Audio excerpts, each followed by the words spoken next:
ইব্রাহিম আলাইহিস সালাম একদিন আজরাইলকে বলছে, আজরাইল, কোন নাফরমান পাপীর রুহু যে কবজ করো তুমি, তখন তোমার চেহারাটা কিরকম হয়, আকৃতিটা আমার এটা একটু দেখাও।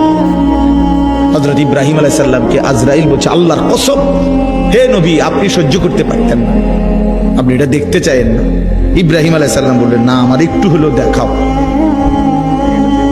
তো আজরাইল এই বিভৎস আকৃতি, মানে নাফরমানের জান কবজ করার সময় উনার যে চেহারার আকৃতি হয়, এই চেহারাটা ধরে ইব্রাহিম আলাইহিস সালামকে দেখাইলেন। বিশ্বাস করেন, এই কিতাবে আছে, ইমাম কুরতুবীর কিতাব। ইব্রাহিম আলাইহিস সালাম একটা চিৎকার মাইরা বেহুশ হয়ে গেছে।